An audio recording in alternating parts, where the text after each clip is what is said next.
ஓம் சாந்தி 14/7/2026 காலை முரளி பாப்தாதா மதுபன். பாபா சொல்கிறாங்க, இனிமையான குழந்தைகளே, நினைவு யாத்திரையில் ஒருபொழுதும் களைப்படையக்கூடாது. தேக அபிமானம் என்கிற புயல் களைப்படைய செய்கிறது. ஆத்ம அபிமானி ஆகும்போது அந்த களைப்பு தூரமாக விலகி போய்விடும். கேள்வி: எந்த சம்ஸ்காரம் 21 பிறவிகளுக்கான உயர்ந்த அதிர்ஷ்டத்தை கெடுக்கக்கூடியதாக இருக்கின்றது? பதில்: கோபித்து கொள்ளும் சம்ஸ்காரம். தந்தையிடம் அல்லது படிப்பின் மீது கோபப்பட்டு விட்டால் 21 பிறவிகளுக்கான அதிர்ஷ்டம் கெட்டு போய் விடுகிறது. பாபா சொல்கிறார், இனிமையான குழந்தைகளே, தேக அபிமானத்திற்கு வசமாகி நான் இத்தனை பேருக்கு புரிய வைத்திருக்கின்றேன், இவ்வளவு உதவி செய்திருக்கின்றேன் என்கிற தலைகீழான போதை ஒருபொழுதும் ஏற்பட்டு விடக்கூடாது. பாபா எவ்வளவு பெரிய அதிகாரம் உடையவர், அத்தாரிட்டியாக இருக்கிறார், இருப்பினும் எவ்வளவு அகங்காரமற்றவராகவும் இருக்கின்றார். எனவே தந்தையை பாருங்கள், தந்தையை பின்பற்றுங்கள். பாடல்: இரவு பயணிகளை களைப்படைந்து விடாதீர்கள். ஓம் சாந்தி. இனிமேலும் இனிமையான காணாமல் போய் கண்டெடுக்கப்பட்ட செல்லமான குழந்தைகளே, இந்த பாடலை கேட்டீர்கள். மேலும் யார் யோக யுக்து நினைவில் இணைந்திருக்கும் சேவாதாரி குழந்தைகளோ அவர்கள் உடனேயே இதன் பொருளை புரிந்து கொள்வார்கள். நாம் இரவு பயணிகள் என்றால் பிராமணர்களுடைய இரவு இப்பொழுது முடிவு அடையப் போகிறது. பக்தி மார்க்கம் இரவு என்று கூறப்படுகிறது. அரை கல்பத்திற்கான இரவு முடிவடைகிறது. எல்லைக்குட்பட்ட இரவு பகலும் இருக்கிறது.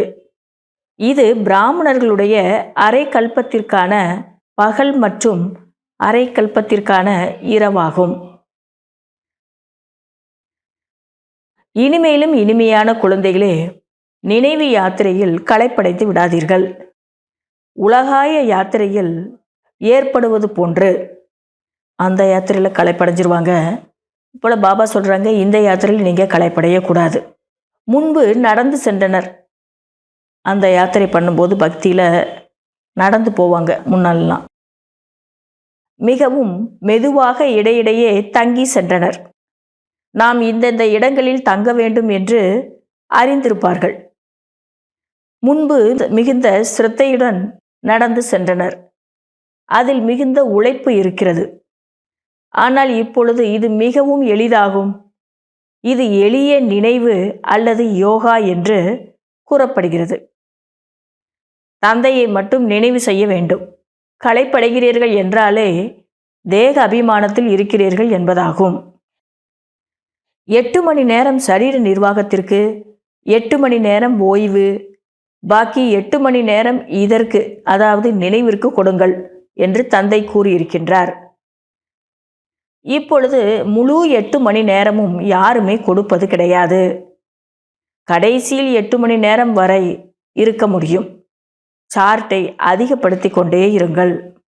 எங்கு சென்றாலும் நினைவில் இருங்கள். கங்கையில் குளிக்க செல்கின்றனர் எனில் ராம் ராம் என்று ஜபிக்கின்றனர் அல்லவா? இங்கு நீங்கள் எதையுமே ஜபிக்க வேண்டாம், வாயால் எதையும் சொல்ல வேண்டான்றாரு. தந்தையே நினைவு செய்தால் போதும். இவ்வாறு தந்தை குழந்தைகளிடத்தில் பேசிக்கொண்டே இருக்கின்றார். நினைவு யாத்திரையில்தான் உங்களுக்கு நன்மை அடங்கி இருக்கிறது. இதில் அதிக புயல்கள் வரும். நினைவு யாத்திரையில் தான் புயல் அதிகமாக வருதுன்றாரு. புயல் என்றாலே மண் போன்றவைகளினால் ஏற்படும் புயல் அல்ல, மாயாவினுடைய புயல். மாயாவினுடைய புயல் வருவதன் மூலம் நினைவு யாத்திரை துண்டிக்கப்பட்டு விடுகிறது. பிறகு தேக அபிமானத்தில் வருவதன் மூலம் தொழில், குழந்தைகள் போன்ற நினைவுகள் வந்து விடுகின்றது. இப்பொழுது எல்லையற்ற தந்தை வந்திருக்கின்றார்.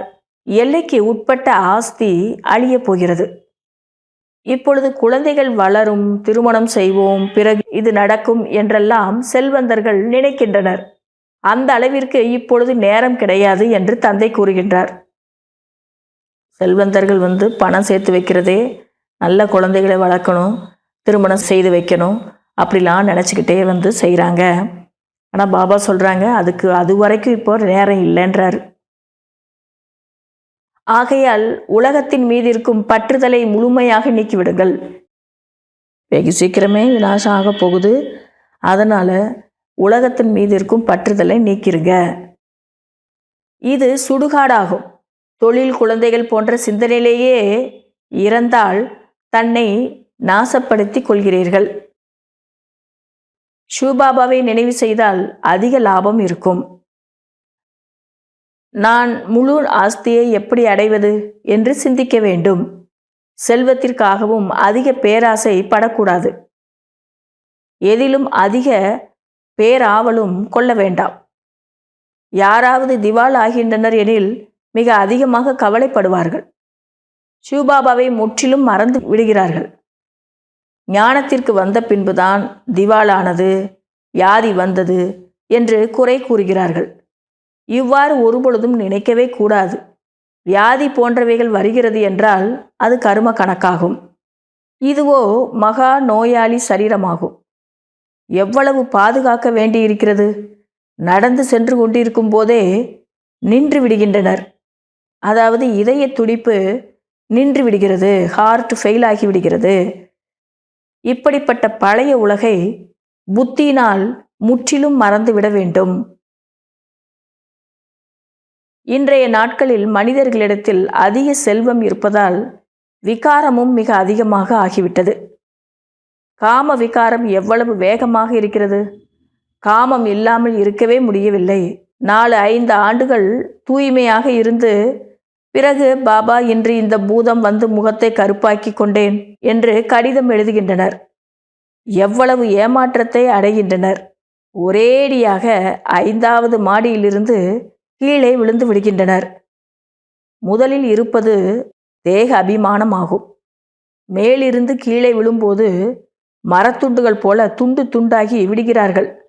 எலும்பு முற்றிலும் உடைந்துவிடும்.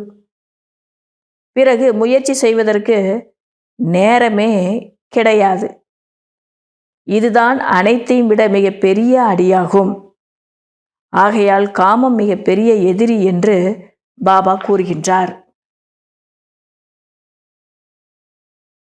நாம் மம்மா பாபாவை பின்பற்றி சூரிய வம்சம் மகாராஜா மகாராணியாக ஆவோம் என்று நீங்கள் விரும்புகிறீர்கள்.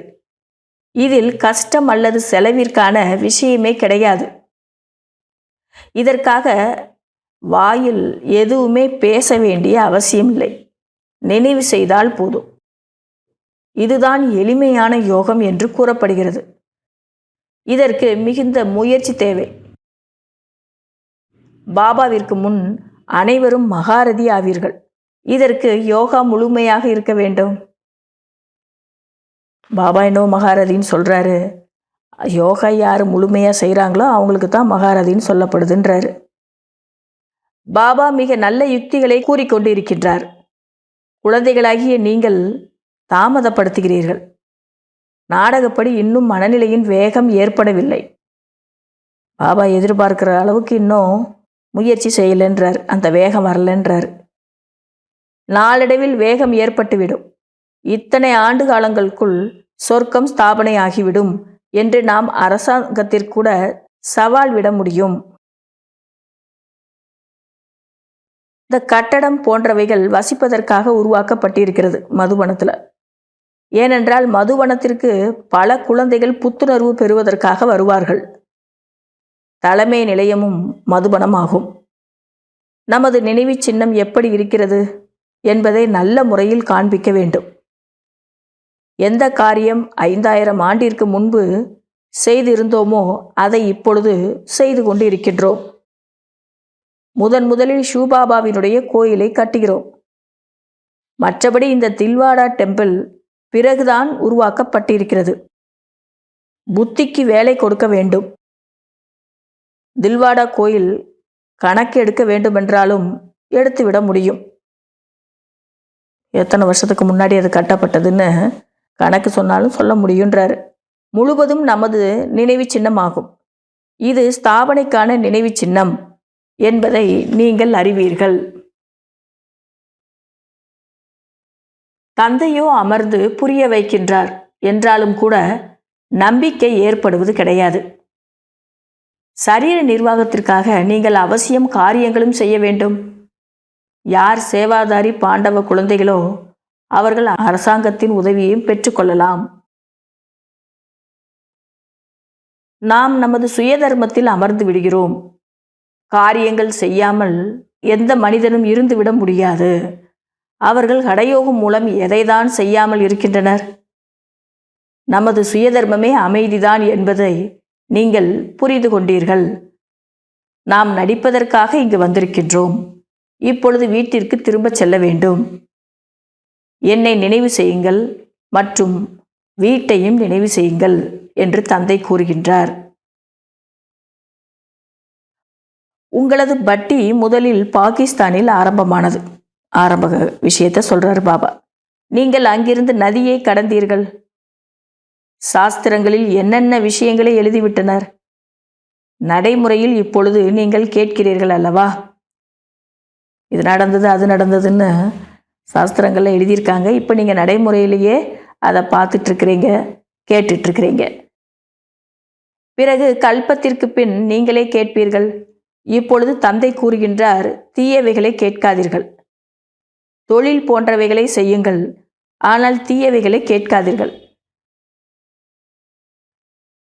ஒவ்வொரு விஷயத்திலும் ஸ்ரீமதத்தை பெற்றுக்கொண்டே இருங்கள்.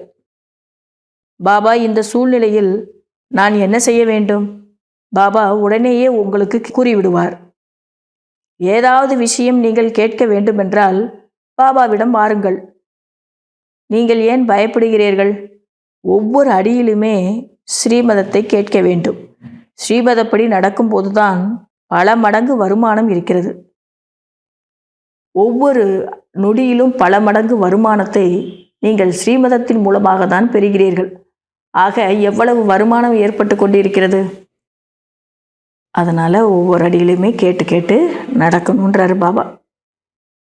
நல்லது. இனிமேலும் இனிமையான தேடி கண்டெடுக்கப்பட்ட செல்லமான குழந்தைகளுக்கு தாயும் தந்தையுமாகிய பாப் தாதாவின் அன்பு நினைவுகள் மற்றும் காலை வணக்கம். ஆன்மீக குழந்தைகளுக்கு ஆன்மீக தந்தையின் அன்பு நினைவுகள் மற்றும் காலை வணக்கம். கடைபிடிக்க வேண்டிய முக்கியமான சாராம்சம். முதல் பாயிண்ட், வெற்றி மாலையில் வருவதற்காக இந்த சரீரத்திலிருந்து விடுபட்டு இருப்பதற்கான முழு முயற்சி செய்ய வேண்டும். தேக அபிமானத்தை விட்டுக்கொண்டே செல்ல வேண்டும். இந்த உலகை புத்தியினால் மறக்க வேண்டும். ரெண்டாவது பாயிண்ட், பணத்தின் பேராசையில் செல்லக்கூடாது. தந்தையின் நினைவு தவிர வேறு எந்த சிந்தனையும் இருக்கக்கூடாது. ஒருபொழுதும் தந்தையிடமோ அல்லது படிப்பின் மீதோ கோபித்து கொள்ளக்கூடாது. வரதானம், எஜமான தன்மையின் நினைவு மூலமாக உயர்ந்த அதிகாரத்தை அனுபவம் செய்யக்கூடிய இணைந்த ரூபதாரி ஆகுங்கள். முதலில் தனது சரீரம் மற்றும் ஆத்மாவின் கம்பைன்டு ரூபத்தை நினைவில் கொள்ளுங்கள். சரீரம் உங்களுடைய படைப்பாகும். ஆத்மா படைப்பவர் ஆவர். இது நினைவில் இருக்கும் பொழுது எஜமான தன்மை இயல்பாகவே நினைவில் இருக்கும். எஜமான தன்மை நினைவு மூலமாக சுயம் தங்களின் மிக உயர்ந்த அதிகாரி என்கிற அனுபவத்தை செய்வீர்கள். சரீரத்தை இயக்கக்கூடியவர்களாக இருப்பார்கள். இரண்டாவது, தந்தை மற்றும் குழந்தையின் இணைந்த ரூபத்தை நினைவு செய்வதன் மூலமாக மாயாவினுடைய தடைகளை அதிகாரத்துடன் கடந்து சென்று விடுவீர்கள். ஸ்லோகன், விஸ்தாரத்தை ஒரு நொடியில் உள்ளடக்கி ஞானத்தின் சாரத்தை அனுபவம் செய்யுங்கள், மேலும் மற்றவரையும் செய்ய வையுங்கள். இன்றைய அவ்வக்த சமிக்கை, ஜுவாலா ஸ்வரூப ஸ்திதியில் இருந்து கொண்டு சக்திசாலி நினைவின் அனுபவம் செய்யுங்கள். நினைவு ஜுவாலா ஸ்வரூபமாக ஆகும் பொழுது நீங்கள் பாப்பக்கட்டேஸ்வரர் ஆக முடியும். அனைத்து பாவங்களையும் பஸ்மம் பண்ண முடியும். இதே நினைவு மூலமாக அநேக ஆத்மாக்களின் பலகீனத்தையும் நீக்க வேண்டும். இதற்காக ஒவ்வொரு நொடி, ஒவ்வொரு மூச்சிலும் தந்தை மற்றும் நீங்கள் இணைந்த ரூபமாக ஆகியிருங்கள். எந்த நேரத்திலும் சாதாரண நினைவாக இருக்கக்கூடாது. ஸ்நேகம் மற்றும் சக்தி இரண்டு ரூபமும் இணைந்தே இருக்கட்டும். நல்லது. ஓம் சாந்தி.